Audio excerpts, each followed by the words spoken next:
প্রিয় শিক্ষার্থী বন্ধুরা, আজকে আমরা পড়ব চতুর্থ শ্রেণীর বিজ্ঞান অর্থাৎ প্রাথমিক বিজ্ঞান। তো আমরা নিয়েছি পঞ্চম অধ্যায় শক্তি।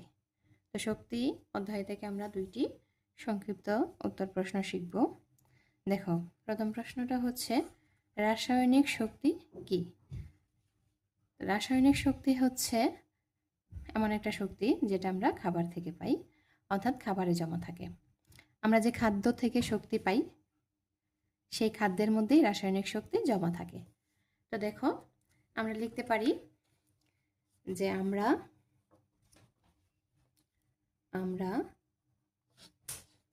খাদ্য থেকে শক্তি পাই।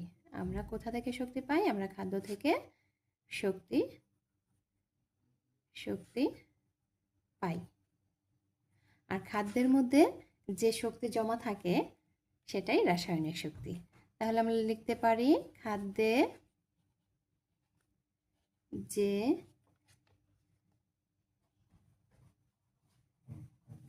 যে শক্তি জমা থাকে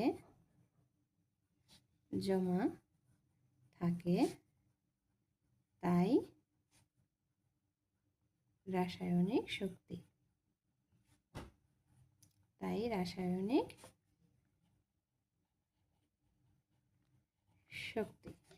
তাহলে নিশ্চয়ই বুঝতে পারছো যে আমরা খাদ্য থেকে কি শক্তি পাই, আর খাদ্যের মধ্যে যে শক্তিটা জমা থাকে সেটাই রাসায়নিক শক্তি। তাহলে আমরা প্রশ্নের উত্তরটা আবার পড়ি। রাসায়নিক শক্তি কি? আমরা খাদ্য থেকে শক্তি পাই। খাদ্যে যে শক্তি জমা থাকে তাই রাসায়নিক শক্তি। তো চলো পরবর্তী প্রশ্নে, বিদ্যুৎ শক্তির বিভিন্ন উৎসের নামগুলো কি কি?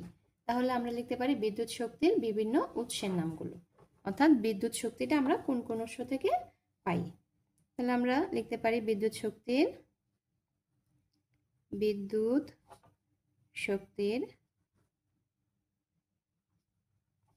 বিভিন্ন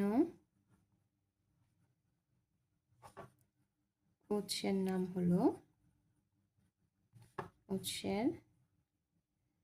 নামগুলো হলো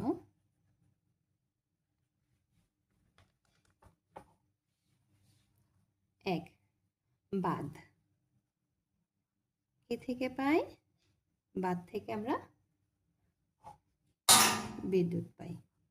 2, বায়ুকল। 3, জেনারেটর।